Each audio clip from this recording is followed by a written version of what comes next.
political party you identify with, you are welcome here. Whatever color, culture, or creed you identify with, you are welcome here. If you are vaccinated or unvaccinated, you are welcome here. Now look around.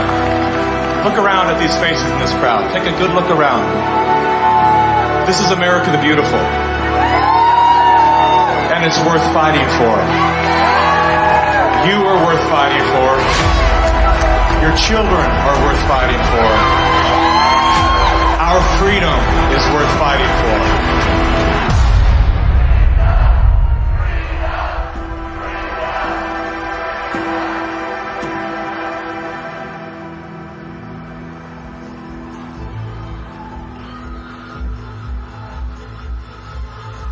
My name is Mikki Willis. I'm a father, a husband, and an investigative filmmaker. I was raised in California by a single mom who did her best to care for 4 children on her own. As a child of the welfare state, I witnessed firsthand what happens to the psyche and spirit of those who become dependent on government assistance. Had my mother known the difference between a hand up and a handout, she may have avoided the trap that kept us living on the edge of poverty, like so many people are today. Living in fear of losing her welfare assistance, Mom remained single and lonely until the day she passed, at 58 years young. Her life was cut short by a combination of toxic cancer treatments and grief. Just 34 days before she passed, her first son, my brother, was killed by a drug called AZT. Hundreds of thousands of innocent people died as a result of that prescribed poison. The pusher of AZT was none other than Dr. Anthony Fauci. The reason that only one drug has been made available, AZT, because it's the only drug that has been shown to be safe and effective. Well, it's certainly nice to know that the future looks brighter. 30 years later, there he was again. Same script, same actors, same performance. These are safe and effective products. Knowing what that man had done in the 80s and 90s, I couldn't believe he was still in a position of such power.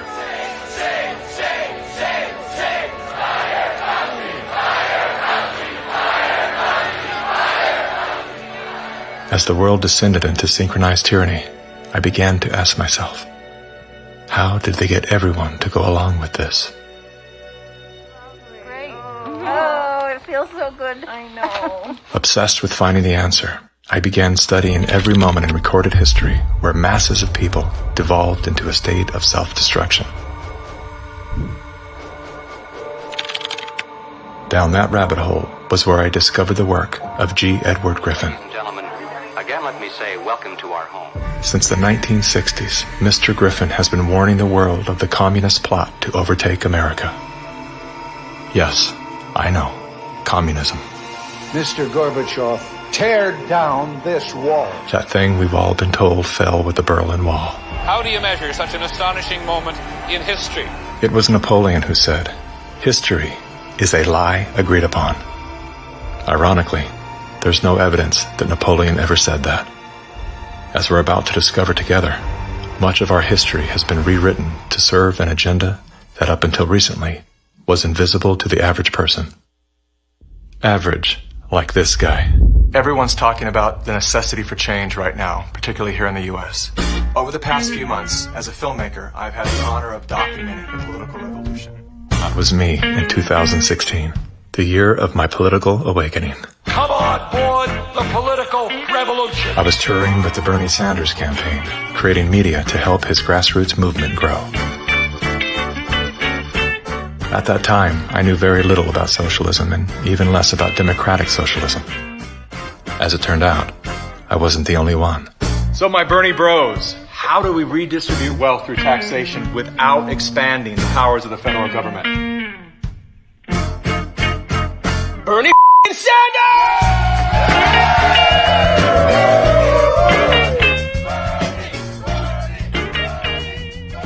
As confusion set in, I began turning my questions inward. Are they hypnotized? am I hypnotized? That question, that one simple question, activated some strange sort of faith healing. Suddenly, I could see. How did I not see this before? There were so many red flags. The only solution is communist revolution. The only solution is communist revolution. The only solution is communist revolution. That's right, we need communism. That's what we need.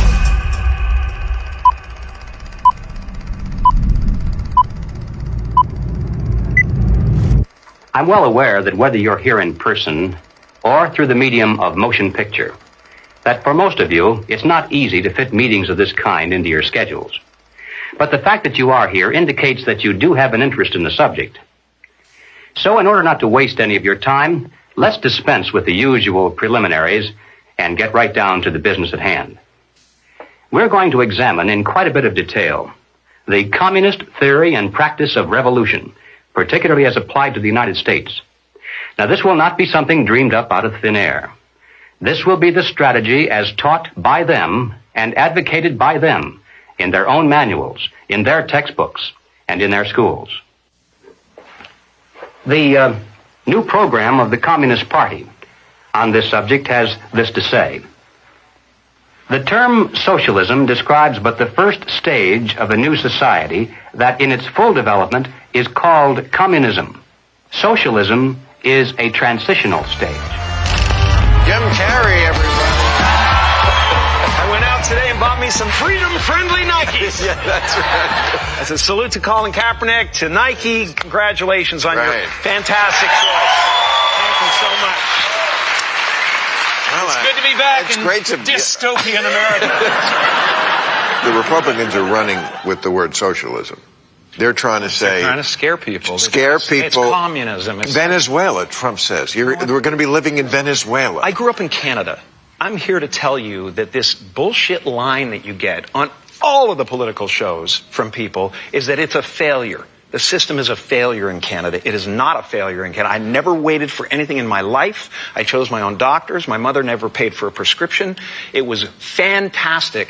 And I just got back from Vancouver, and I keep hearing this, like, Canadians are so nice. Canadians are so nice. They can be nice because they have health care. Because they have a government that cares about them. In Canada, the authorities say it's now a state of emergency. Riot gear swept through Canada's capital. Today, police in Ottawa used batons and pepper spray. They just trampled that lady. Look what you did to her!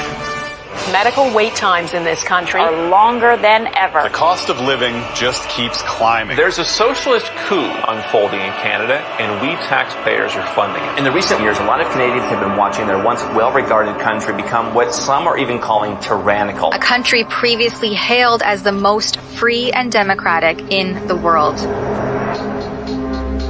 Now, the People's World, the official West Coast newspaper of the Communist Party, ran this rather interesting editorial.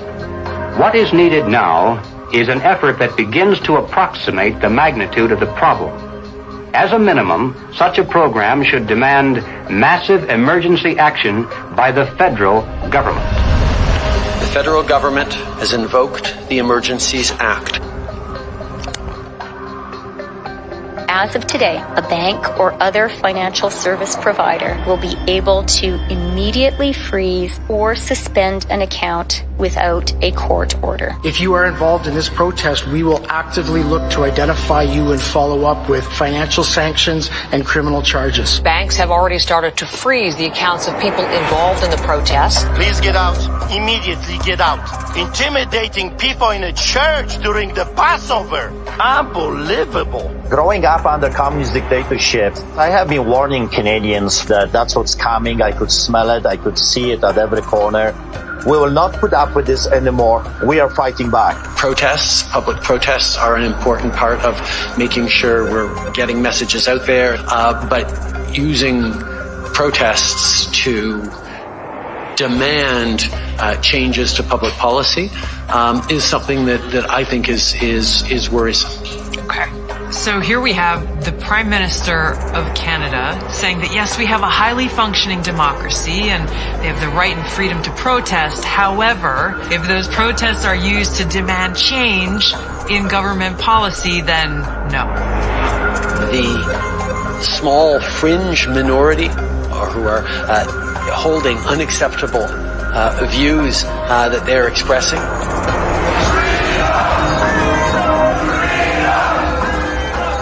Do not represent the views of Canadians who know that following the science and stepping up to protect each other is the best way to continue to ensure our freedoms, our rights, our values as a country.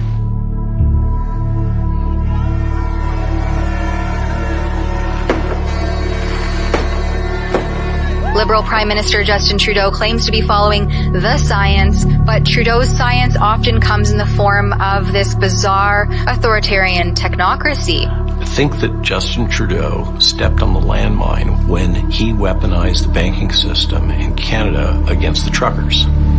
Those peaceful trucker protests, their most violent act was honking their horns. And in retaliation, they had their access to their bank accounts, and anybody that supported them in any way had their access to bank accounts eliminated. And at that moment in time, we all came to realize what was really going down.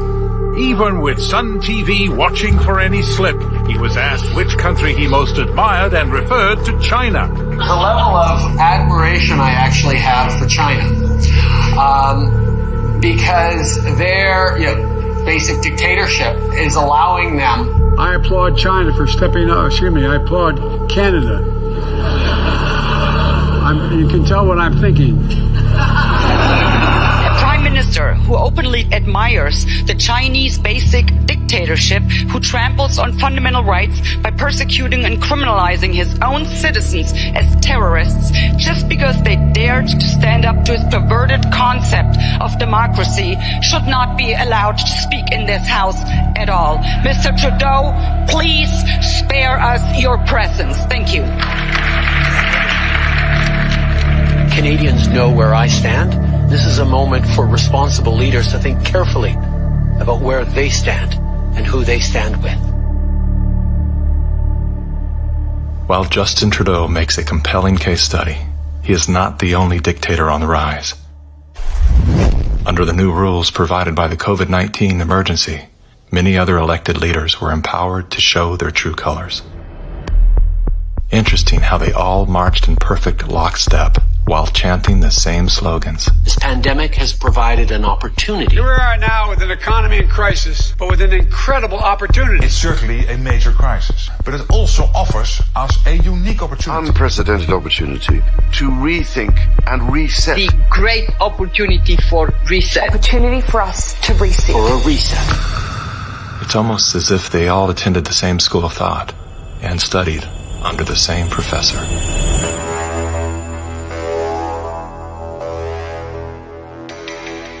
Some people would say this revolution is characterized by the fight of robots against human beings.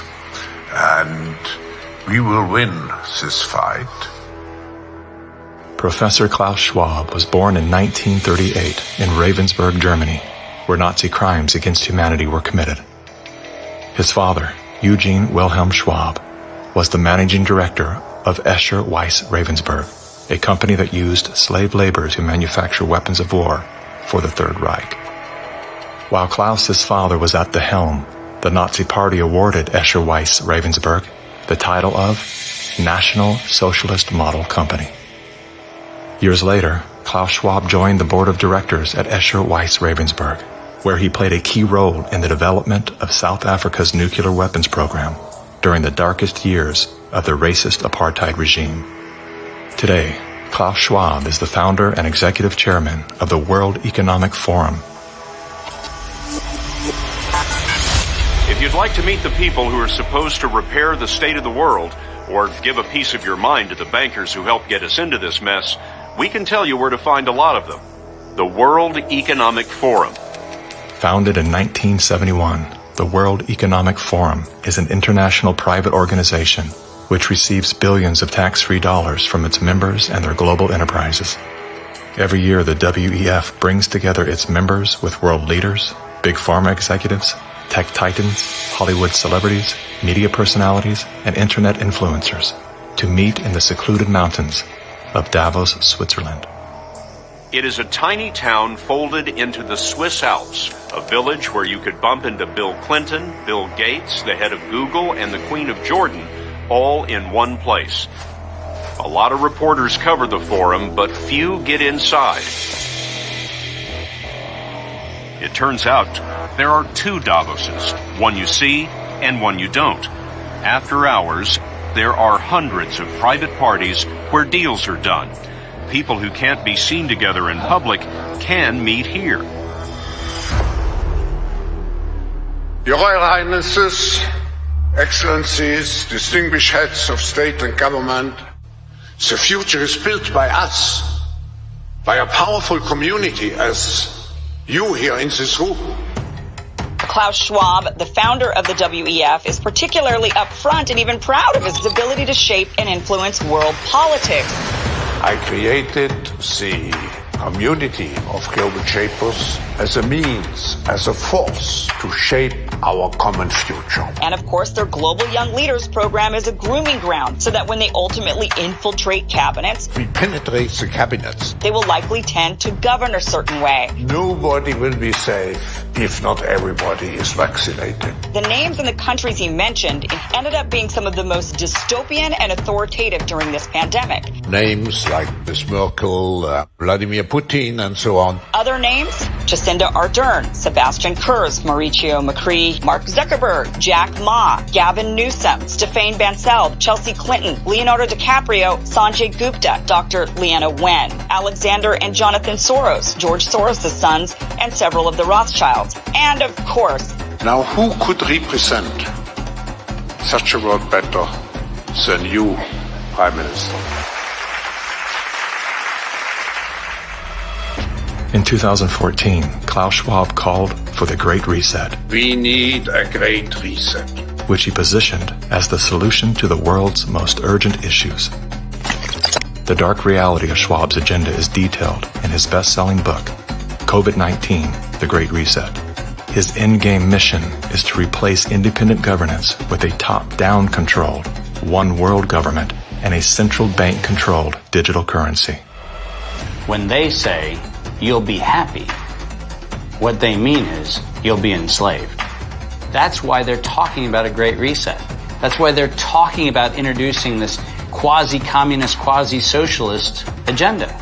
They know we've run the course where we cannot continue down the path of the ever-increasing indebtedness because we have a generation that quite literally cannot afford to buy a house. Millions of Americans are priced out of buying a home. And so it's easy to tell that generation, we're going to forgive your college debt. Student debt relief. And set your expectations lower. You're going to rent forever. We're going to celebrate the tiny house movement. We're going to do all of these things which sound cool because they're shaping our narrative so that we become capable of expecting less. What we need to do is not expect less. We need to remove inefficiencies so we can experience more. And that's the subtle distinction that the Great Reset is missing. Like most globalists, Schwab regards communist China as a shining model of how he intends to transform the world. We now welcome His Excellency Xi Jinping. China has made significant economic and social achievements under your leadership. Chinese influence on global affairs is growing. The founder of the World Economic Forum, Klaus Schwab, says that this is what motivated the group this year to invite President Xi Jinping to deliver the keynote address in Davos. Schwab said Xi's presence was a sign of the shift from a unipolar world dominated by the United States to a more multipolar system in which rising powers like China will have a step up and play a bigger role. I think it's a role model for many countries. But we have to go one step further. It's a systemic transformation of the world. Artificial intelligence, the metaverse, synthetic biology, our life in 10 years from now will be completely different, and who masters those technologies will be the master of the world. Similar to his protege, Justin Trudeau, Klaus Schwab makes a fascinating case study. Yet he too is merely the master of his own world. Economic Forum. Science is replacing evolution by natural selection with evolution by intelligent design. Not the intelligent design of some god above the clouds, but our intelligent design and the intelligent design of our clouds. The IBM cloud, the Microsoft cloud, these are the new driving forces of evolution. Today, we have the technology to hack human beings on a massive scale. And by this I mean that if you have enough data and you have enough computing power, you can understand people better than they understand themselves. And then you can manipulate them in ways which were previously impossible. You know, the whole idea that humans have this soul or spirit and they have free will, that's over. Now, how exactly will the future masters of the planet look like? This will be decided by the people who own the data. Foreign powers can collect, store, and exploit biometric information from COVID tests. U.S. intelligence officials tell CBS News that China is trying to collect Americans' DNA in hopes of controlling the future of healthcare. China's test kits are a tool to help China compile genetic data. The Chinese aren't the only ones exploring this technology. The U.S. is working on it as well. The White House is ramping up its COVID response, announcing Americans can once again get free COVID test kits as concerns are growing over a rare... Data is the most important asset in the world. Those who control the data control the future not just of humanity, but the future of life itself. Everywhere she goes, Ouyang Haoyu is followed. What she buys, how she behaves, is tracked and scored to show how responsible and trustworthy she is. It's called the social credit system. A person's reputation is scored on a scale of 350 to 950.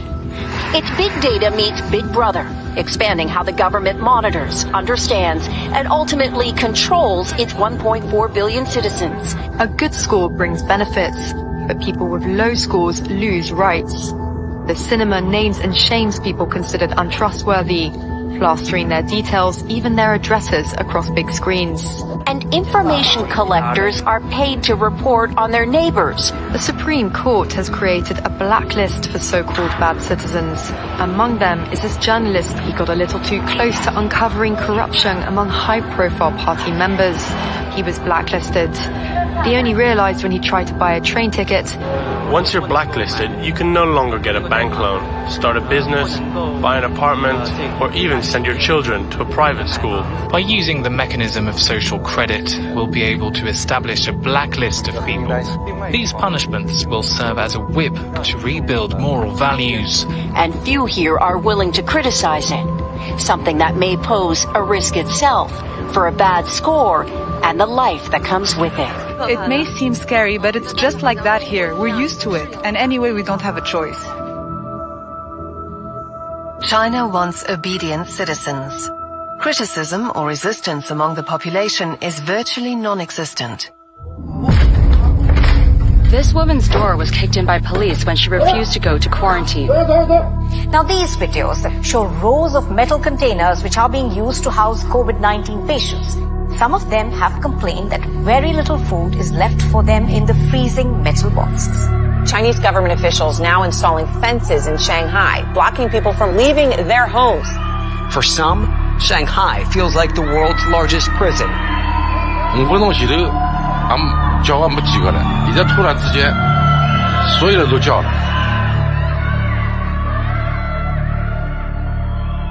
How does a handful of autocrats gain total control over a population of 1.4 billion? I have 2 master degrees, one in clinical psychology, one in statistics. And at the beginning of the crisis, I started to study the statistics a little bit. The initial mathematical models and the initial statistics all had dramatically overrated the dangerousness of the virus. That was the moment when I started to think how it was possible that an entire society and an entire population was in the grip of a narrative which in many respects was blatantly wrong. After a few months it became clear to me that the only mechanism that could explain what was happening in society was what is usually referred to as mass formation.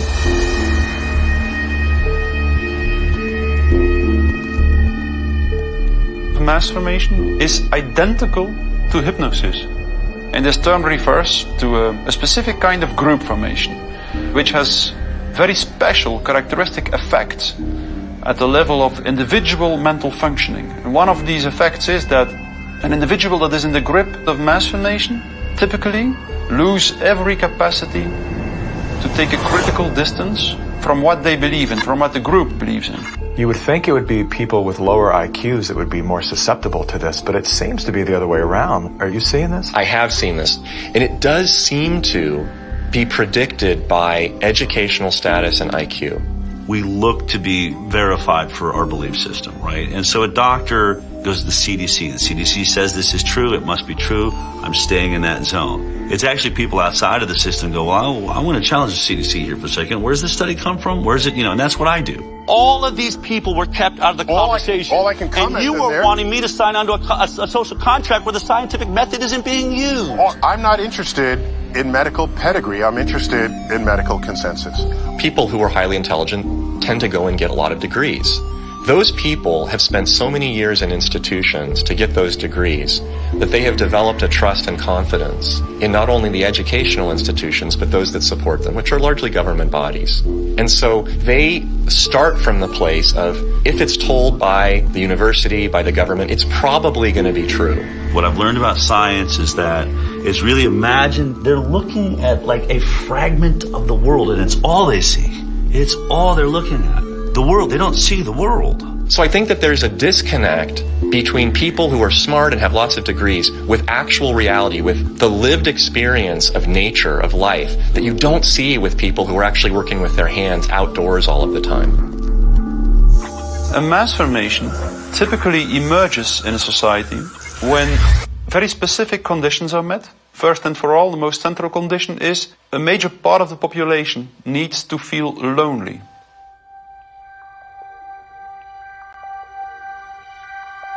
Doctors say the very rules to keep people safe from the virus are doing great damage when it comes to anxiety, depression, and even suicide. And now everyone is suffering, but children are particularly at risk. The real pandemic here is the psychological warfare that's being waged on every single human being. See, if you take a human being and you put them in a chronic fear state, and you couple that with human isolation, what happens is they psychologically decompensate and live in such emotional pain that they will gravitate in an irrational way to anything that you promise them will alleviate that pain. Once people feel disconnected from their environment, they will typically start to experience a lack of meaning making in life. And under these conditions, if a narrative is distributed through the mass media, indicating an object of anxiety, and a strategy to deal with this object of anxiety, they suddenly, connect to one small object of fear, for instance the coronavirus, and afterwards, people don't feel lonely anymore. They feel connected again. Let me hear it if you've had the Pfizer vaccine. Let me hear it from Moderna. AstraZeneca. Let's hear it from the anti-vaxxers.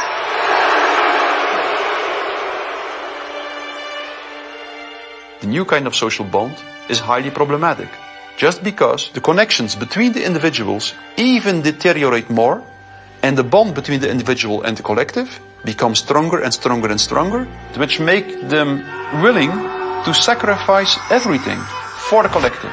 Its health, its wealth, the future of its children, everything.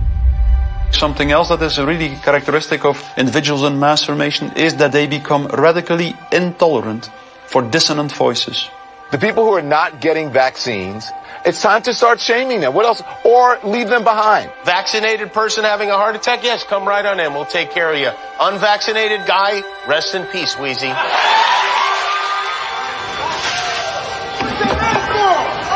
Put your mask on! That's all you gotta do! We have to stop coddling the morons who will not get the shot. Get away from me, Put it please. on. Does it bother anybody else that she doesn't have to wear a mask that we all do? When are we going to stop putting up with the idiots in this country? You're a schmuck for not wearing a mask. And just say it's mandatory to get vaccinated. Screw your freedom. People who do not go along with the masses are stigmatized, and in the end, the masses are inclined to destroy the people who do not go along with them. And they do so as if it is an ethical duty to do so.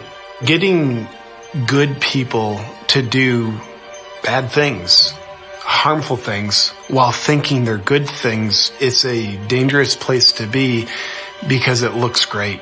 You feel great while you're being used.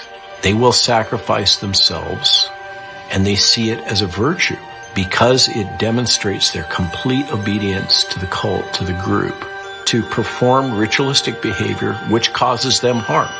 One of the most clear illustrations of this was when the leaders of the Communist Party in the Soviet Union were sentenced to death, often tortured to death. They did not object. They said things like, if this helps the Communist Party, it's my pleasure to do it. That's something that was observed in all major examples of mass formation in history.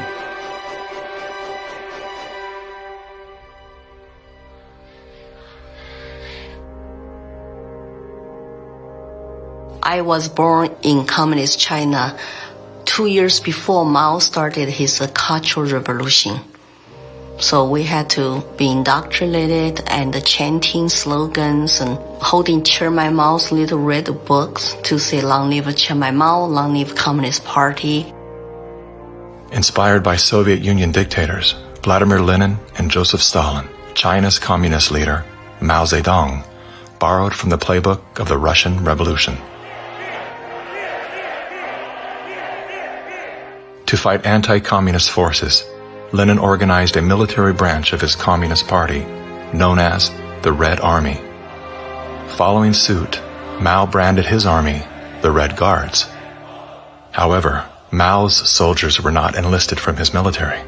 His Red Guards were made up of high school and university students. So he used young people to start cultural revolution, to top down statues, burning old buildings, and demonize all religions, going after all dissident voices, and to turn all the Chinese against each other, family turn on each other, neighbors turn on each other.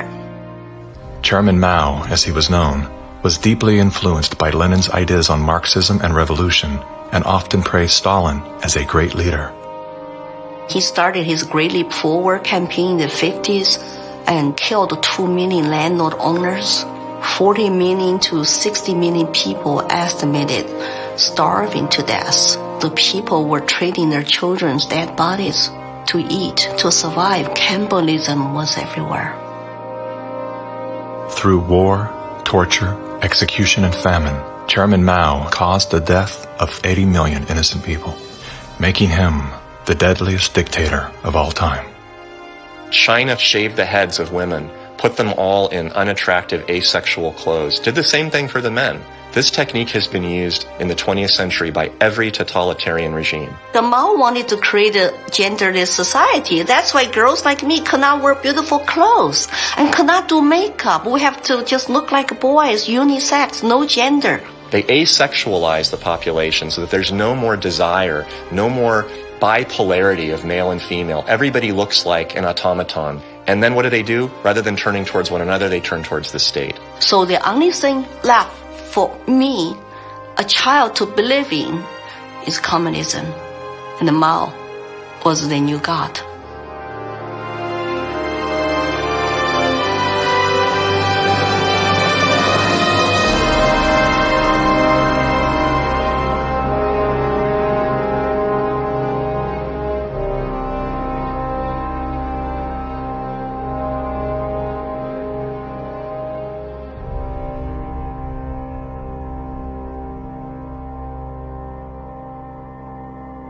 Now, in China, the government is not only cracking down on Muslims, but on other religions as well, as it pushes to assert communist ideology. Here's something else that is banned in China: Falun Gong, a religious movement that emphasizes on spiritual enlightenment and cultivation of virtue.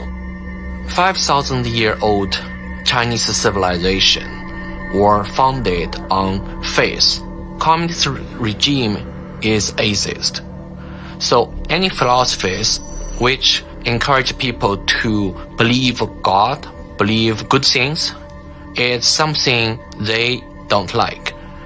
I decided to escape China after serious persecution I have experienced.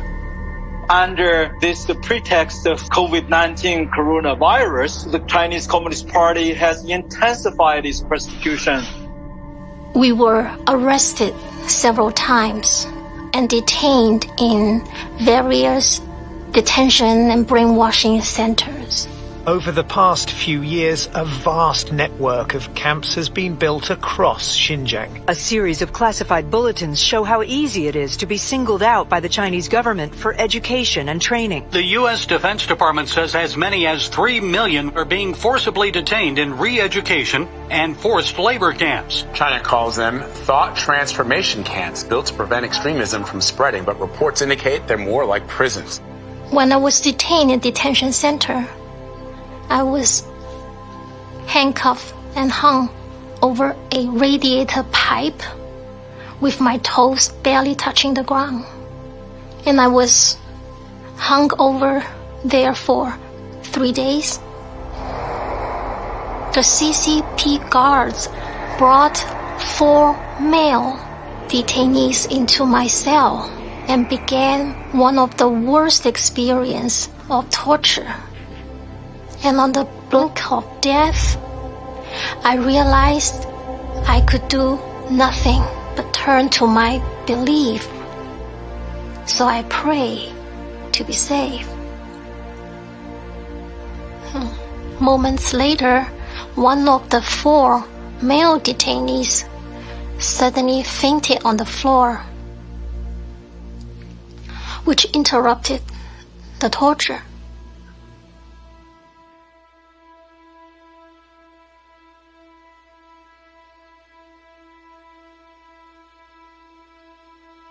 I left China because my parents were heavily persecuted for their practice of Falun Gong.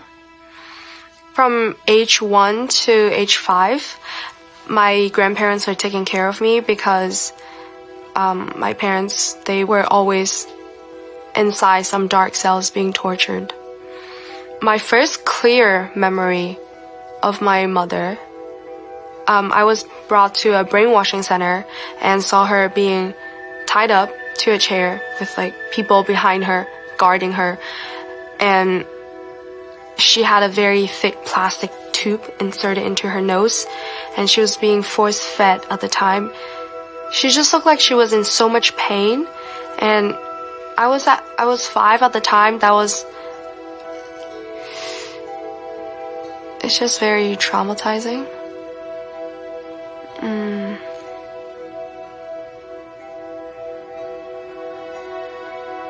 My school principal actually came to me several times and told me not to be a part of my parents and to report any activity that my parents would do.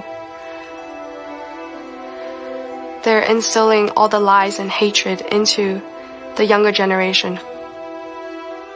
The young people are used today to do the American Cultural Revolution, to turn the kids basically not to trust their parents anymore. And say, oh, my parents don't understand me, I'm confused, so I need to turn to my teachers, turn to other authority figures.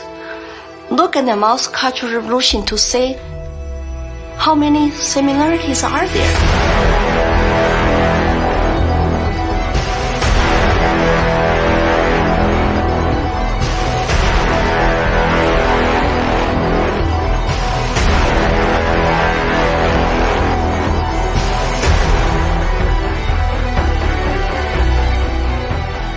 Communism will win. That's not a joke. That will happen. You are happy with what was happening in the USSR between 1917... critique of it. That's what we're Maoists. We make a critique of it in order to improve socialism the next time it comes around and throws people like your ass into a labor camp. Yesterday I asked ChatGPT, are there any similarities between today's woke revolution and Chairman Mao's cultural revolution of the 1960s? And it wrote back, how long do you have? We recognize that government is absolutely necessary for an orderly society. But following the dictum that government, like fire, is both beneficial and dangerous, we believe in the concept of limited government. And we believe that the constitutional republic created by our founding fathers is the best form of limited government that has yet been devised by man. A republic is a limited democracy. It's a form of government based upon the principle of limited majority rule. Limited so that the minority, even a minority of one, can be protected against the whims and passions of the majority. Now, democracy is a form of government based upon the principle of majority rule. It's easy to understand, easy to sell to the masses, and, I might add, deadly. The fathers of philosophy, Socrates, Plato, and Aristotle, were all staunch critics of democracy.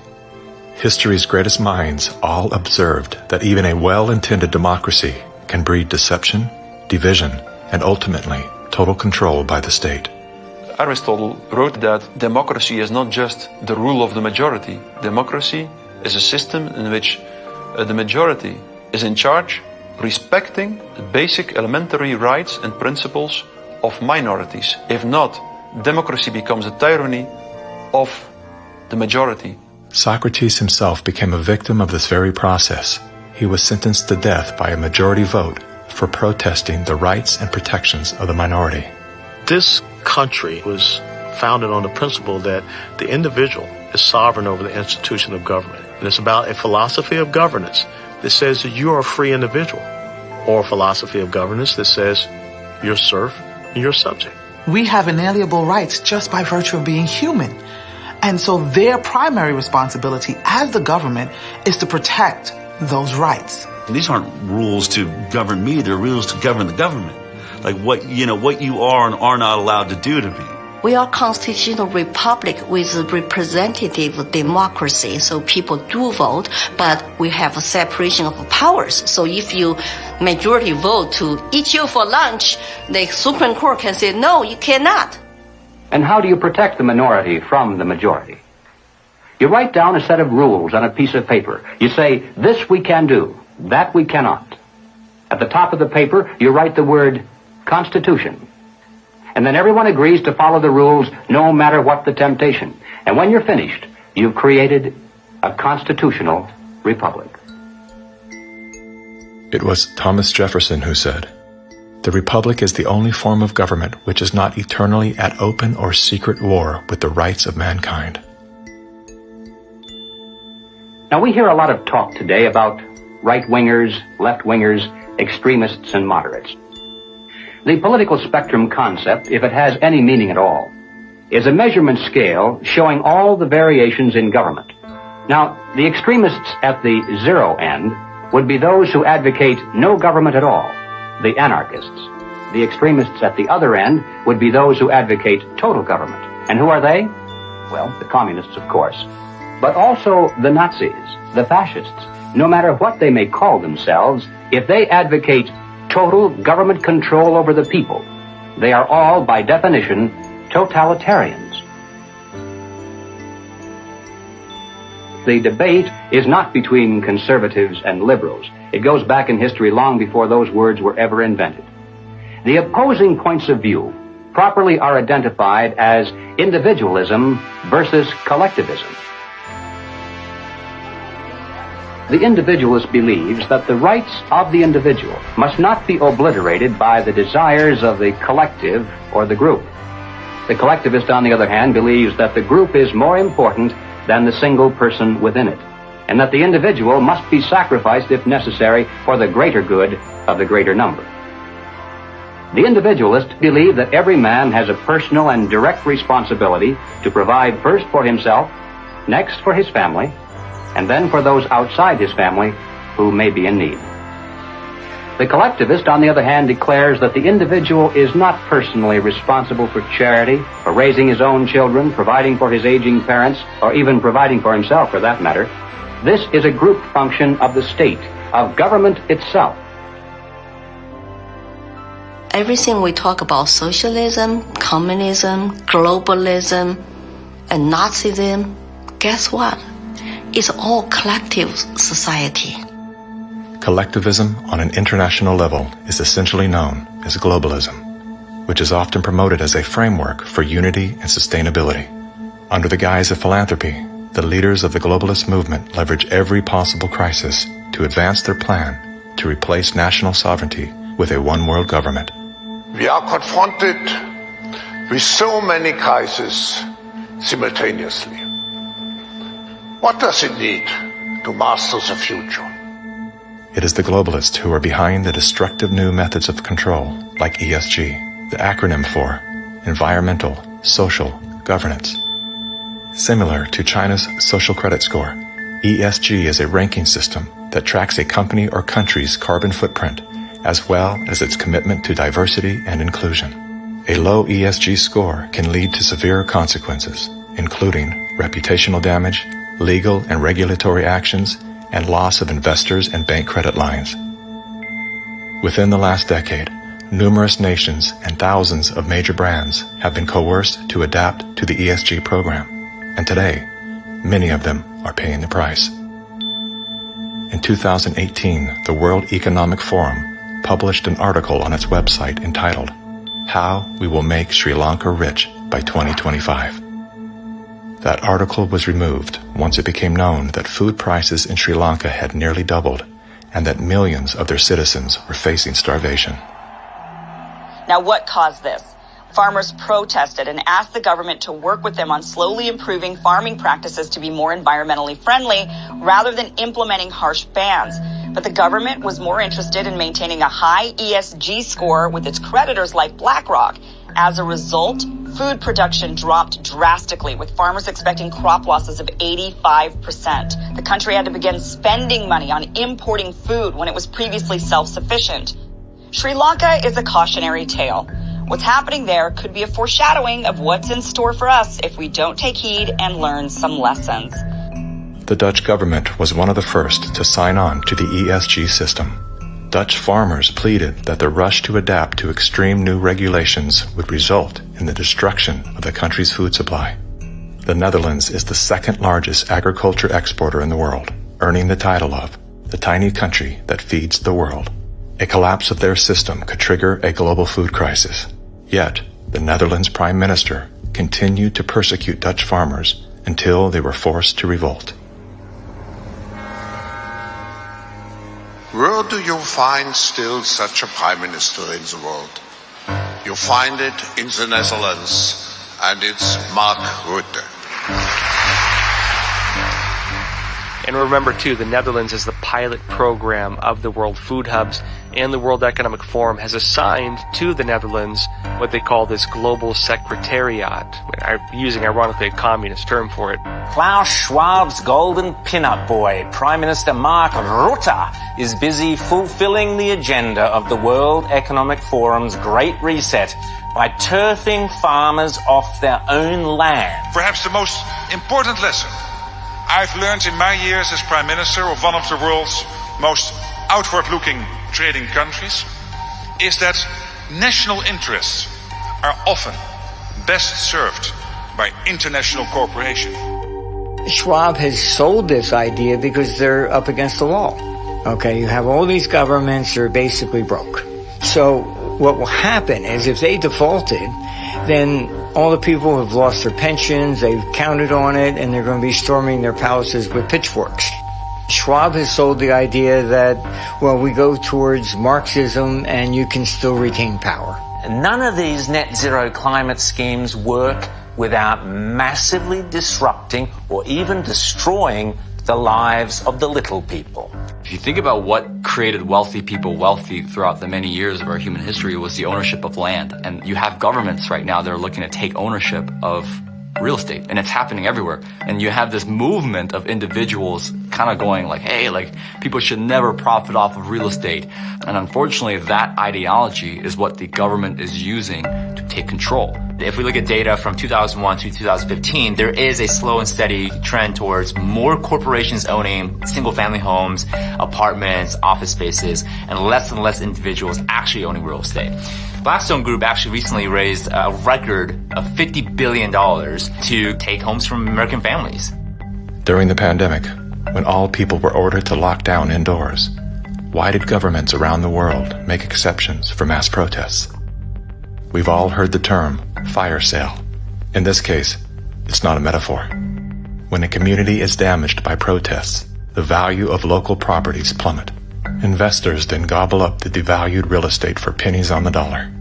In many cases, the leaders of the decimated communities receive kickbacks for allowing this transfer of wealth. Big companies and investment firms swooping in and buying up some of the only affordable homes in your neighborhood. The more you have individuals not own their own home, the more you have individuals not financially independent, creates more dependence on big financial corporations that profit off of mass people. So we are going towards a world where the people are owning nothing. I always say, like, if we don't own anything, well, who does? Bill Gates, business magnate, software developer, philanthropist, nation's largest farmland owner. Gates owns nearly 270,000 It's a reinstitution of Marxism where, communism owned all the property.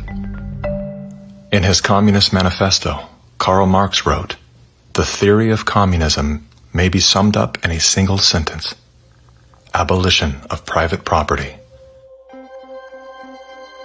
Karl Marx was a German philosopher and social theorist who lived in the 1800s. He is the co-author of the Communist Manifesto, which has been referred to as the Bible of Communism.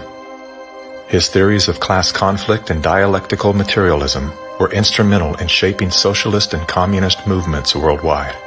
Joseph Stalin, Vladimir Lenin, Leon Trotsky, Mao Zedong, Che Guevara, Fidel Castro, Kim Jong-un, Hugo Chavez, Nicolas Maduro, and many other communist revolutionaries have cited Marxism as the foundation of their political ideologies.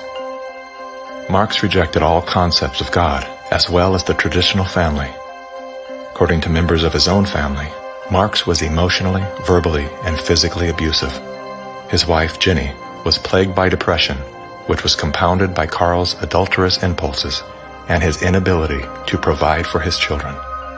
Despite his privileged upbringing and formal education, Karl Marx was often unwilling to work and instead relied on the financial support of friends and family.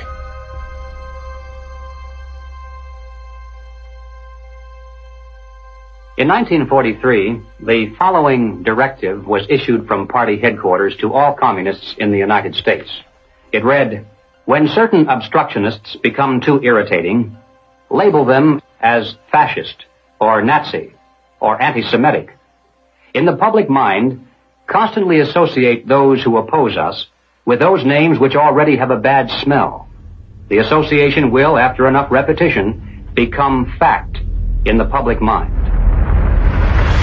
The founding fathers were racist, misogynist, fascist political party, radicals on the far right, anti-Semitic, xenophobic, transphobic, Uncle Tom's white supremacist, domestic terrorist, neo-Nazi organizer, Nazis. You are an anti-vaxxer. Anti-vaxxers.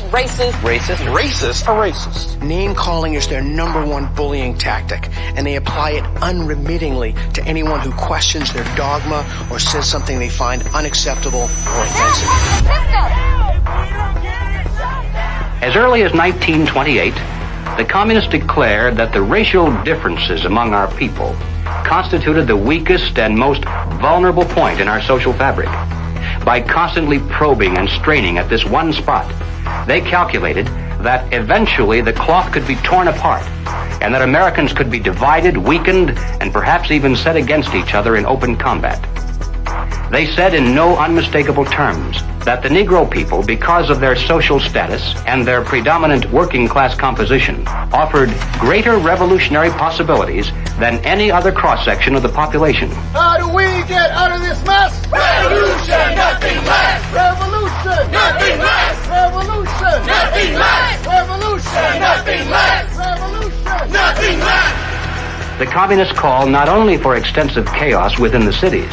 The plan is for raging fires from one city to the next.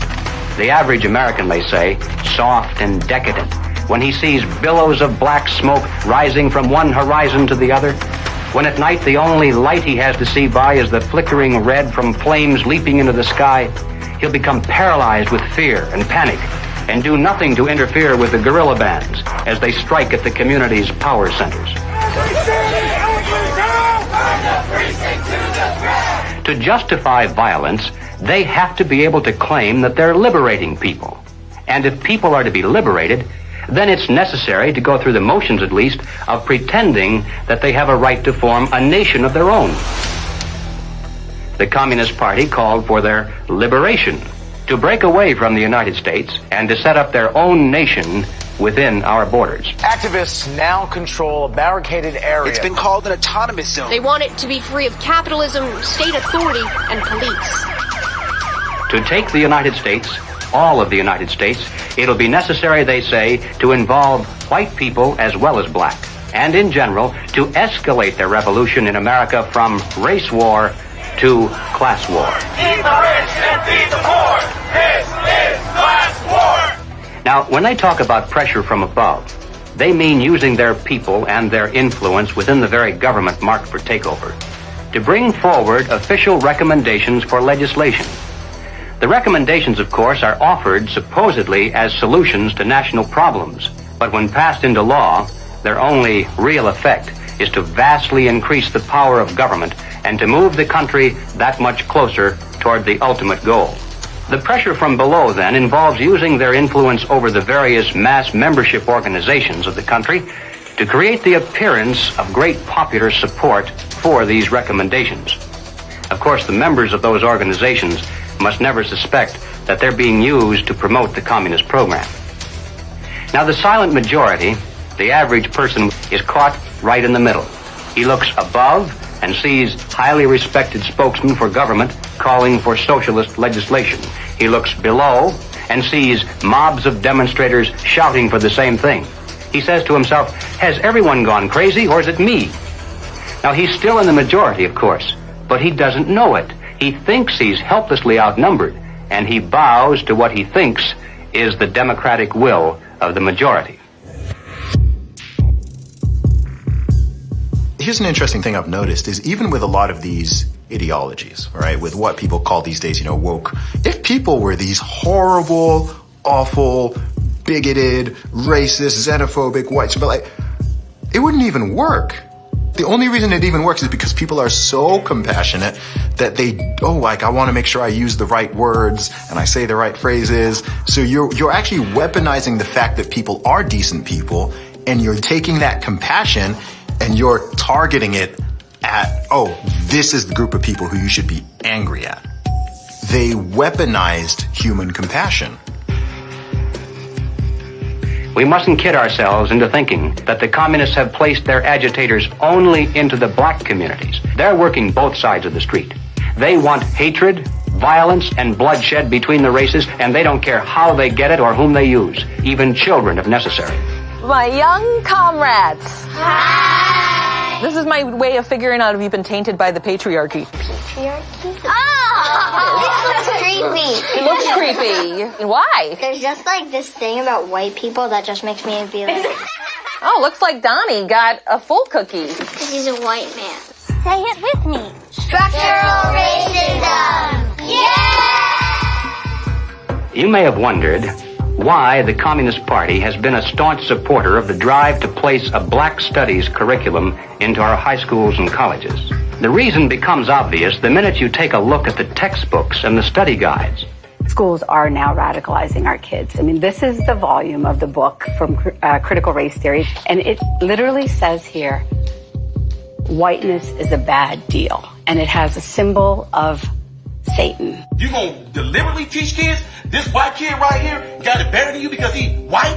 You gonna purposely tell a white kid, oh, the black people are all down and suppressed? How do I have 2 medical degrees if I'm sitting here oppressed? Not only is it in the schools, but it's in the workplace, it's throughout society. It's destroying this country. If this continues, we will look back and be responsible for the dismantling of the greatest country in the world by reverting to teaching hate and that race is a determining factor on where your destiny lies. Thank you. Sarasota School Board Chairwoman, what has been the worst of what you've had to deal with in terms of community or parental reaction? The calling of names, tyrant, Marxist, communist, and they want to move kids over to charter schools and private schools without the oversight of the state. And that's wrong. Education authorities in the United States are asking the government to use anti-terror laws and involve the FBI against parents who protest against the way their children are being taught. It identifies no fewer than 13 possible federal crimes, including making annoying phone calls. How about this one? They could be prosecuted for using the internet in a way that might cause emotional distress. Over the weekend, Democrats voted to ban gendered language in House rules. And that means no more terms like father or mother. Is the administration's official policy to replace the term woman with birthing people? Black birthing people. Black birthing people. Black and indigenous birthing people. You shifted from using the term mother to birthing people. Again, if we're trying to be precise in the language that's used. Mom's a pretty good word. I'm not a birth person. I'm a mother. Can you provide a definition for the word woman? Can I provide a definition? Mm-hmm. No. Yeah. I can't. You can't? Not in this context. So I'm not a biologist. The meaning of the word woman is so unclear and controversial that you can't give me a definition? Do you believe then that men can become pregnant and have abortions? Yes. Literally everything that was fought for women's rights is going straight down the drain. This environment that has been created and corrupted and manipulated does not respect women, does not respect children, does not respect men. It cares nothing for family. So that's why they have to attack mother and remove father, because she's going to protect that child, he's going to protect that woman, and they both are going to protect society. Good evening. Good evening. Thank you very much. Thank you for your service. When you talk about a parent-child relationship, you're talking about something primal that is in the heart of the liberal, not the Marxist, that's in the heart of the person who's conservative. And they're pushing the boundaries on something that they cannot control. Washington State is on track to lawfully take gender-dysphoric children away from parents who oppose transitioning treatment. That is against the Constitution. The only time a parent loses their rights is if there's an extreme circumstance. It's severing the bond between the parent and the child. What they're doing is they're dividing families to take control of the children. The biggest offense against communism is the nuclear family. In Chapter 2 of his Communist Manifesto, Karl Marx wrote, "Abolition of the family. The bourgeois family will vanish as a matter of course." We're here today to represent the millions of Black Americans who disagree with the Black Lives Matter movement. If you go to Black Lives Matter website, it says that we disrupt the nuclear family. That's my wife. This is our 4 children. Why would you disrupt the nuclear family? Because the real objective is to remove the family as a possible alternate source of guidance and support. All totalitarian regimes strive to destroy the close-knit family in order to remove any loyalties that might be higher than to the state itself. I have seen over the years in my practice a steady decline in the expression of healthy masculinity and healthy femininity. The separation between the male and the female is almost complete now. And it's due specifically to the ongoing attacks against masculinity and the degradation of femininity. And if our family structure is lost in the next generation, what do we have left? We're just a bunch of listless individuals living our lives out virtually behind a computer screen and following the orders of the government. Maybe it's because I came in the movement at 17 and a half, so I have like just a knack for knowing how to organize young people. I was at our publications table today, and I was speaking to this young person, and he grabbed the book, and he said, it's like Mao's Red Book. And I was like, man, that's what I was thinking. And it was just really cool to hear him make that connection. I was like, how about you buy like 10 to 15 of these books, and you all have like a youth organizing group where you talk about it, and you really try to engage this. We need to build off of this. We actually do have an ideological frame. Myself and Alicia in particular, we are trained Marxists. I do believe in Marxism. It's a philosophy that I learned really early on in my organizing career. Investigations into the Black Lives Matter organization has revealed links to groups that are pro-communist China. The self-proclaimed Marxist Black Lives Matter co-founder Alicia Garza also owns the Black Futures Lab project. Yet, all would be lost for the Black Future Lab if not for the Chinese Progressive Association. Donations to the Black Futures Lab don't go directly to the foundation itself. The Chinese Progressive Association gets them instead. Through forensic investigations, we now know that the 2020 BLM fiery but mostly peaceful protests were organized and partially funded through a network of pro-communist organizations. One of the groups is U.S.-based Liberation Road, which was founded by a faction of the Communist Party of Vietnam. Liberation Road is allied with the new communist movement and has direct ties to the Chinese Communist Party. The San Francisco-based, communist-rooted Chinese Progressive Association formed a sister company called Asians for Black Lives to serve as a bridge between BLM and the Chinese Communist Party.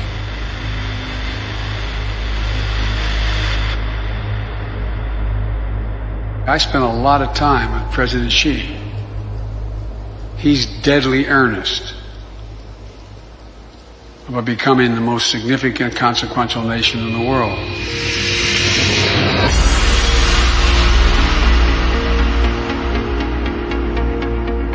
When we speak of China, it's important to distinguish between the people and their oppressive government. And while the Communist Party of China is undoubtedly America's greatest foreign adversary, it's crucial to recognize that the most urgent threat to the future of the United States resides within its own borders. We're so used to thinking in terms of the old-fashioned concepts of warfare, we fail to realize that the favorite weapons of communist conquest are instead propaganda. Do you know who the greatest propagator of disinformation in the history of the world is? The U.S. government. The slanted view of history. History has been written to tell us a certain story. The 1619 Project is trying to reframe that story. What these people are doing is subverting young black minds to think that the Revolutionary War was fought in order to preserve slavery. And it's based on something that simply isn't true. The tactics of internal subversion. I thought that America was racist. I thought it was patriarchal. I thought our capitalist society was just a means of exploiting people.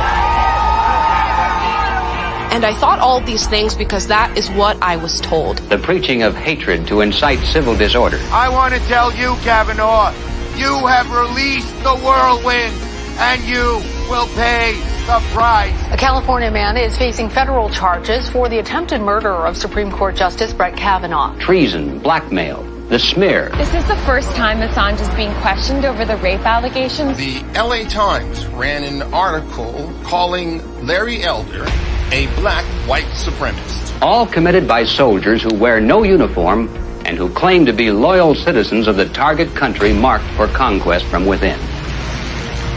World War III that rages around us right now is a political war, an economic war, a psychological war, a spiritual war. As a matter of fact, the bomb, as a psychological weapon, is being dropped on the American people every single day. You probably assume you're safe. That could be a deadly mistake. Bracing for food shortages. And labor shortages. Shipping delays. Supply chain disruption. A new coronavirus variant. The worst virus variant. Ultra transmissible. It can kill you. It can kill you. A surge in crime. Acts of terrorism. Domestic terrorism. White terrorism. White supremacy. Mass shootings. And nuclear conflict. World War III. Vladimir. Putin. Russia. Environmental doom. Fires, storms, and deadly floods. I don't want you to be hopeful. Science tells us we have 9 years. This storm will kill you. I want you to panic. It is promoting fear. It will kill your children. Feelings of fear. It will kill your pets. The world is a very terrifying place. Unless you get lucky. I want you to feel the fear I feel every day. Walk me through, if you would, what happens scientifically inside our minds when we're in a state of fear, and then how that affects our external choices and the direction of our lives. This is well known and well researched in the psychological literature and the psychiatric literature, that when someone is afraid, when someone is in a state of fear, that person cannot think rationally. You resort back to a more primitive way of making decisions, which is highly emotionally driven. And when you're placed in a chronic state of fear, as we have been, you end up in a, what I would call a traumatized state, meaning that you're not just momentarily scared, you are frozen. You have seen your ability to think critically suspended. The issue is not about COVID or vaccines or anything else. It's not that. That is the polarizing impulse that gives rise to our general sense of ill at ease, which then amplifies our willingness to fall for reflexive classifications like race or, the isms that we want to fight about. The more we can distract people by creating the illusion that says everything is fearful, the more we can manipulate the population. We were groomed for decades to be fearful, whether it was drop and cover. We must be ready all the time if the atomic bomb explodes. Duck and cover. To protect against the threat of nuclear annihilation, or more recently, the impending ecological collapse of our planet in 12 years that AOC and Greta Thunberg keep warning us about. The world is going to end in 12 years if we don't address climate change. How dare you? All of these fears are grounded to some degree in reality. They're not completely invented, but they are exaggerated so greatly that we cannot actually reason through them anymore. When people are afraid, they won't just accept authoritarianism, they'll demand it. They will demand it. Somebody do something. Somebody take charge and tell me what to do. Like, where do I stand? Where do I walk? What do we do? What are the rules? And again, people in power always use that, right? Where they say, never let a good crisis go to waste. We can take this and we can now enact policies that normally we wouldn't be able to get away with. Maybe in a couple of decades, when people look back, the thing they will remember from the COVID crisis, this was the moment that we agreed to be surveyed all the time. And maybe even after the event is over, maybe we can still keep 30%. And over time, multiple crises, suddenly you have a government or an individual who has far more power than they're actually supposed to. The leaders of the mass, the people who pronounce a narrative in public space, usually are hypnotized themselves. They believe they need to reshape society to be able to deal with the challenges society faces. And they believe so fanatically in that ideology that they think it's justified to manipulate and cheat and to use all kinds of narratives to convince people to go along with that ideology. We're going to go visit Mom. I'm going to bring the home family to see Mom. No. We will shut you down. We will cite you. And if we need to, we will arrest you and we will take you to jail. You either get your tests done and make sure you're cleared, or we will keep you in a facility longer. It's going to be very hard for people to do a lot of normal life unless they can prove their vaccination status. Such as, you're not going to work in this particular agency or institution. You're not going to be able to go to this college or this university. Once we start doing that, you will see more and more people willingly get vaccinated. If the fear of losing your job, your friends, family, and future isn't enough to coerce you into submission, perhaps these incentives will entice you to willingly comply. It's everything from cash prizes to college scholarships. Now offering kids 12 and up limited edition Avengers comic books. Thousands of prizes available, including cruises and Super Bowl tickets. They're giving away Ford F-150 trucks. They're giving away shotguns and hunting rifles. Marijuana dispensaries are giving away joints for jacks. Krispy Kreme announcing this week a free donut. And yes, free beer. That's right. Get a shot and have a beer. Today could be your lucky day. California California's vaccine lottery. One grand winner to take home up to $5 million if you get vaccinated next week. They made it exciting, right? There's a reason people go to Vegas. It really could be somewhat lucrative if they aren't already persuaded. 13-year-old Joshua says one of the best parts of getting a shot at Mickey D's, lunch on the house. Just think of this when you think of vaccination.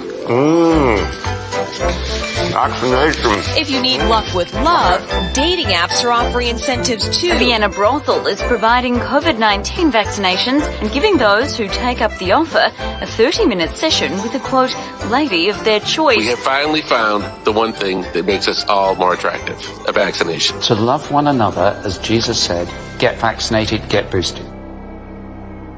Do you think that it's being posed as politics, but it's behaving like a religion? Because it's acting like a religion. Yeah. It's dogmatic. It's absolute. It's, if you do not believe in it, you are condemned to hell. Maybe this is a new religion. God did answer our prayers. He made the smartest men and women, the scientists, the doctors, the researchers. He made them come up with a vaccine.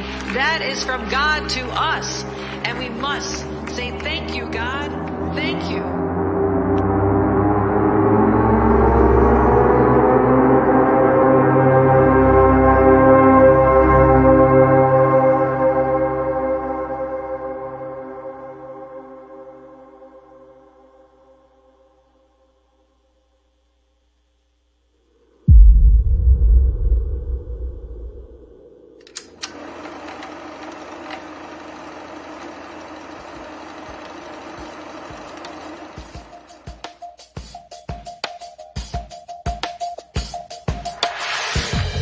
There was a time, and not too long ago, I think, when we could have pulled ourselves out of this without too great a sacrifice on the part of anyone.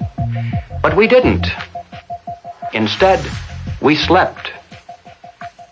Everywhere I look, I see men and women who know that communists are making headway in this country. They know that something must be done and that someone must stand up to them.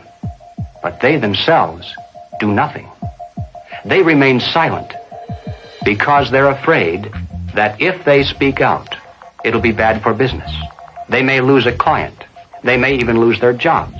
Or perhaps they're receiving a regular government check and already are too dependent upon some of the very people and programs they know they should oppose. We have now passed the point of painless solutions and parlor patriotism. Well, all right, so what do we do about it? What are the countermeasures that need to be taken? And where do we begin? Before we finally win this battle, and I should hasten to say that there's no doubt in my mind that we're going to win. I'm increasingly convinced of this. But before we finally do see victory, we must carry the truth to every man, woman, and child in America.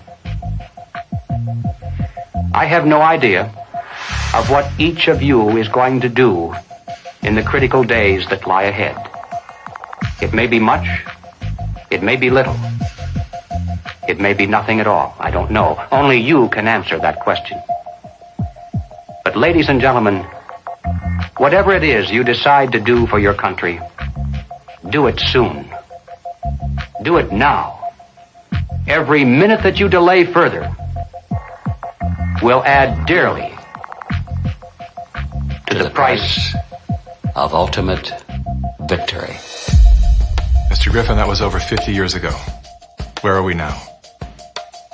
Hearing that phrase after all these years is kind of a shocker because I didn't realize really at the time how accurate it was going to be. But we're in the middle of it now, and so the ultimate victory is still ahead of us. How did you know way back then what would be happening today? It's a long story, of course, but I did take a fascinating tour of the Communist Bookstore in Los Angeles when I was very, very young. I was working for an insurance company. I was Mr. Corporate America, you know. That was the period when the hippie, you know, image was pretty popular, and a lot of these guys in that bookstore were in that uniform. And I think they felt I was a potential recruit, you know. Yes, we've always been quite willing to talk about We'll talk about socialism anywhere, in the streets or in the Senate, anywhere, you know. They're a communist faction making a big power play for SDS. Is there any communists back here? I guess there is. Yes, they are communists, and yet our nation seems unconcerned. Many newspapers, television commentators, and educators call these young revolutionaries dissidents.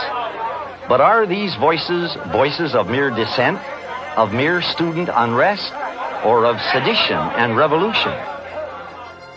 They invited me to come to their study groups, they called them. They were really the recruiting funnel, you know.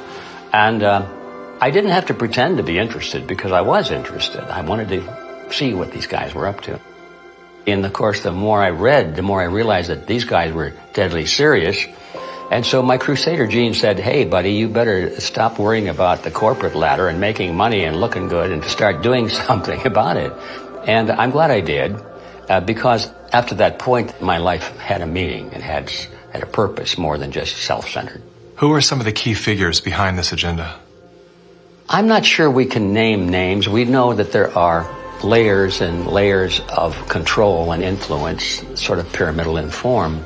At the bottom level, of course, it's just all the common people. Most of them don't even know what's going on. It used to be that an invader could come in with a superior army, and people resent it, but they obey because if they don't, they get killed. Now, if they want to conquer people in this environment, they have to do it through the mind. And of course, today, after all the technology that we have, and the control over the communications and the images and the school system and the media, they have absolute control over the funnel of information that comes to the average person.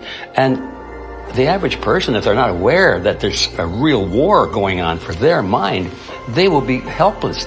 And as long as people are on the edge of fear, they're willing to give up their liberties and pay lots and lots in taxes. A tax on carbon. And as I passed through that idea that, in my view, the enemy is in a category called collectivism. And that's the word that applies to all of these things. Socialism, communism, fascism, Nazism, all of these things are merely variants of collectivism. That is the philosophy based on the assumption that the group is more important than the individual, and that the individual must be sacrificed if necessary for the greater good of the greater number. That's the trick. You're doing this for society.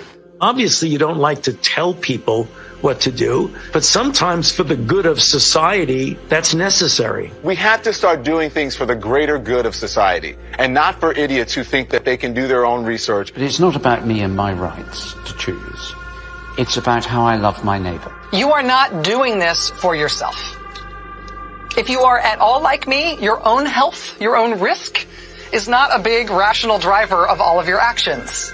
They trick us into thinking that if you act in your own self-interest, that somehow you are selfish. And nothing could be further from the truth. Those of us who have discovered this trick long ago, we realize that enlightened self-interest comes into play. If you are acting out of self-interest, you soon discover that the best way to benefit yourself is to help other people. It does come back. The question is, how do we turn the ship around? I think that the path to political hell in America has been voting for the lesser of two evils.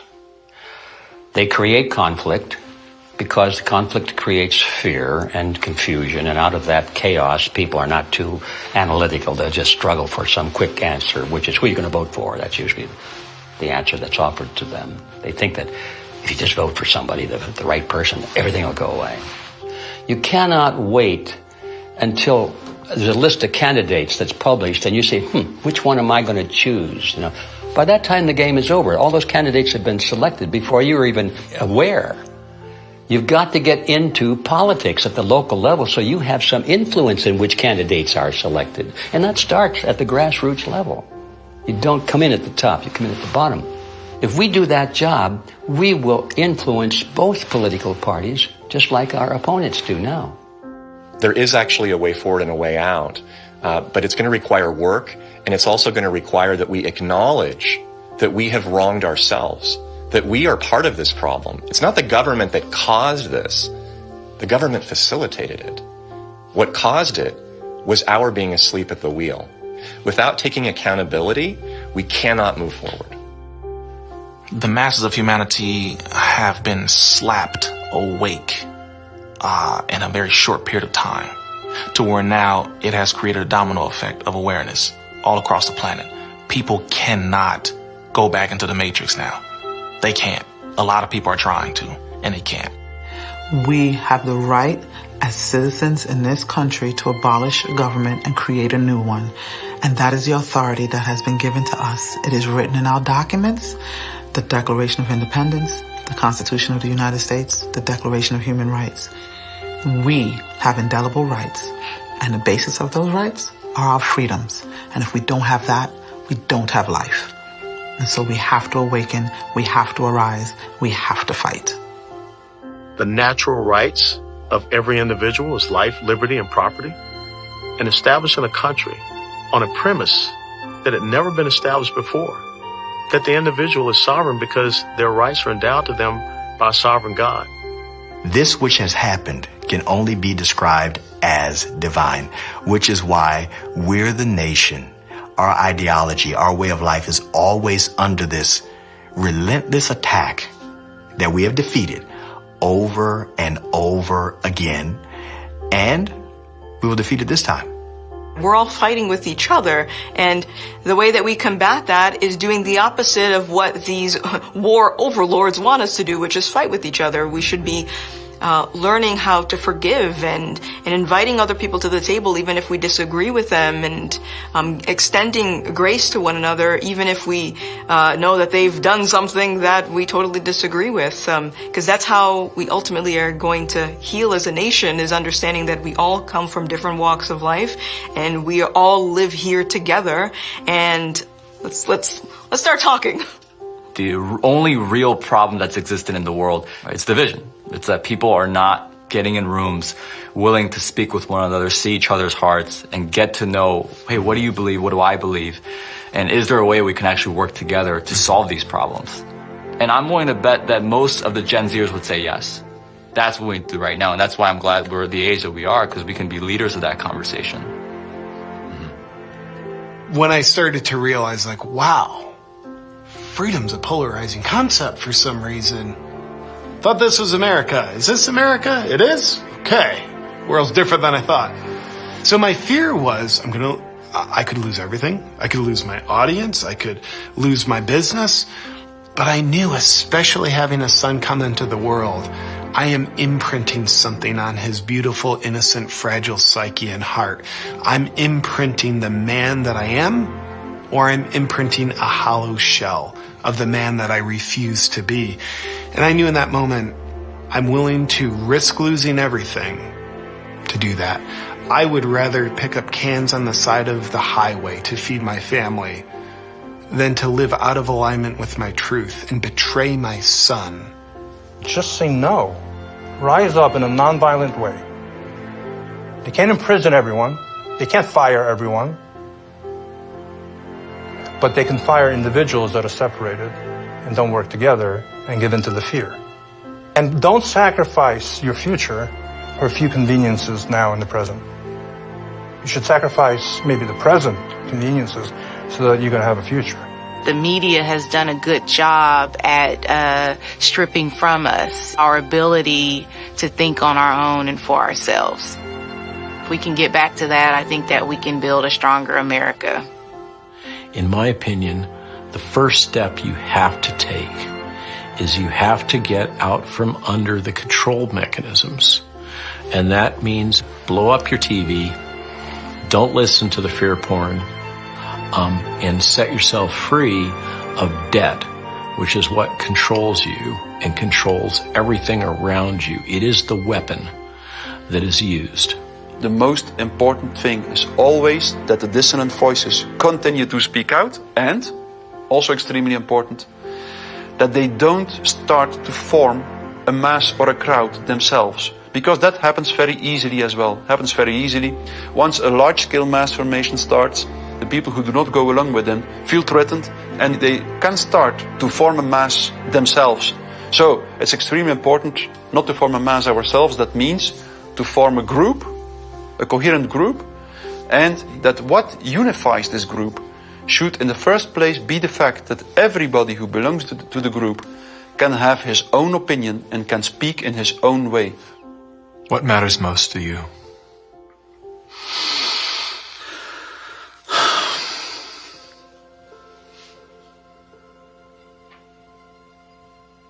I think what matters most to me is freedom. Freedom. I want as little laws as necessary to keep us from killing each other. I mean, I get it. There's crazy people out there. We have to find a balance. In the end, I want my children to live in a world where they're free to dream, to take risks, to fail, to succeed. Hardship strengthens us. We wouldn't have had the American Revolution and the beta model for the American Constitution, the beta model of a republic in the modern world, unless the tyranny of King George had been unbearable.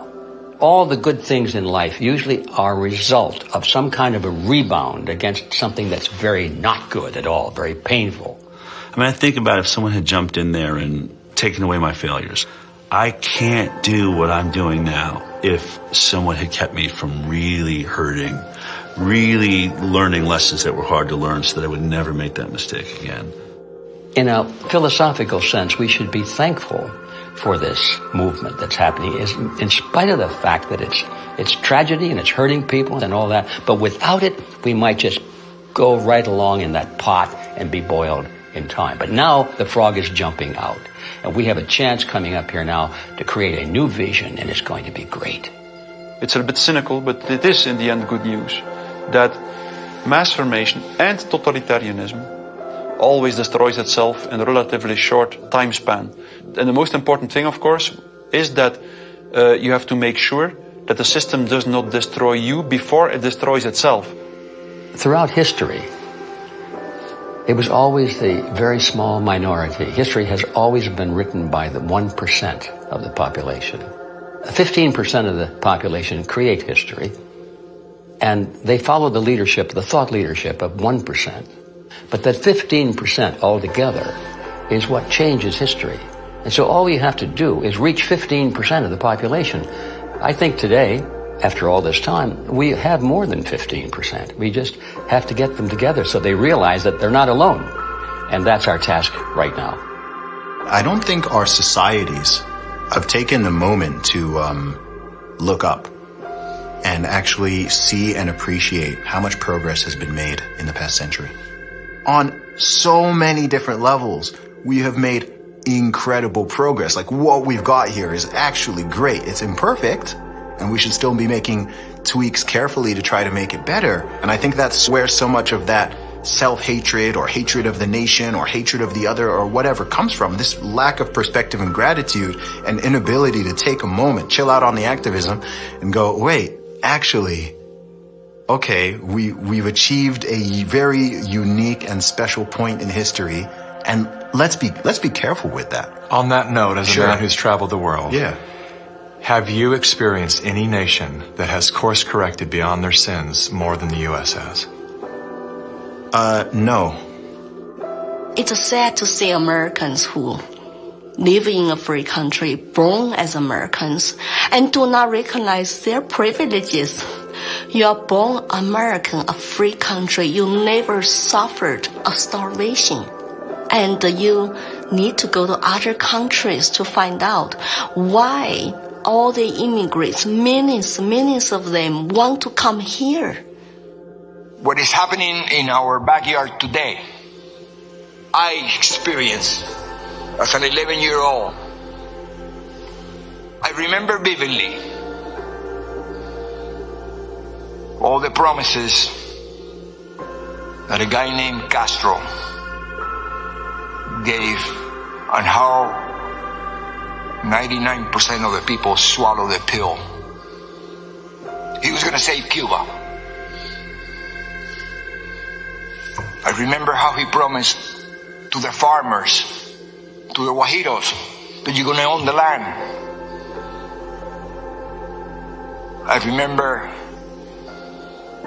all the promises that we hear today about free education and free health care and free land.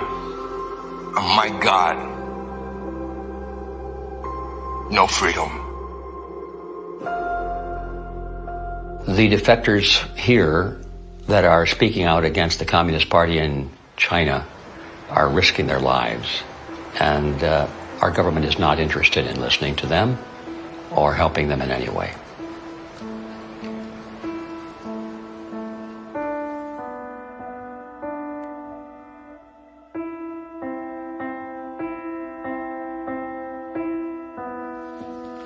I have been in America for 10 years. I saw a lot of Americans with wonderful hearts. America is a beacon of freedom. I'm happy living in this land to practice my religion and to have a peaceful life. That's my hope. America is last stand on earth for freedom. If we lose this country, the world will be a very dark place. I have 3 children in this country. I want to protect their American dream. So here I am, you know. I've noticed that every time you speak about America, your eyes fill with tears. I do love this country. No place to go.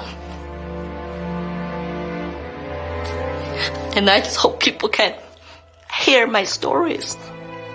For past 5 years, I've been telling the same thing. I have no political agenda here. I just want to live American dream and my children live American dream. Sorry about that.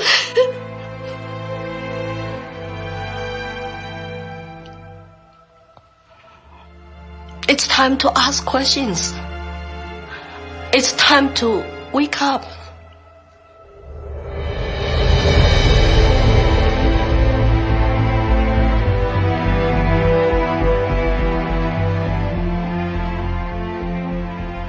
We've been brought together in this moment to face the urgent choice between dehumanization and rehumanization. Dehumanization requires us to do nothing. Nothing other than to allow that process to continue to the point of no return. Rehumanization, on the other hand, requires action. One action. To remember. To remember what we knew as children, when everything was possible, before our attention was captured, before the conditioning set in, before our nature was denied. There's nothing new we have to learn. All we have to do is to remember. And then take the hand of that memory and go out and stand on ground. Not concrete, not asphalt. Stand on ground and see if you can feel the heartbeat of a universe that conspired to give you life, so that you once again can feel the joy of being completely human.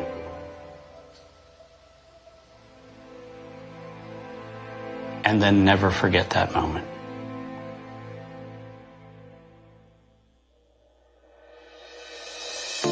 This is the moment for us to activate our innate ability to create solutions.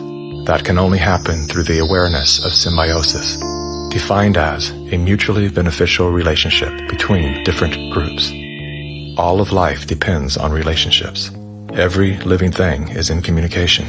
From the stars to the planets, the earth, the plants, the elements, the insects, the animals, the humans, and every cell within us. Real change out there begins with real change inside. As Americans today, we are truly a privileged people in a privileged land. But with our blessings come responsibilities, and with responsibilities come risks. The challenge of our time is that we must accept both the responsibilities of our blessings and the risks involved in defending them for ourselves and for future generations. And we must do this without hesitation if we are to be worthy benefactors of that precious heritage of freedom passed on to us through the epic sacrifices of those who have gone before. Now, that is not flag waving, and it is not cliched patriotism. That's a simple statement of the obligations of citizenship in this glorious land, our land, which with God's help we shall preserve.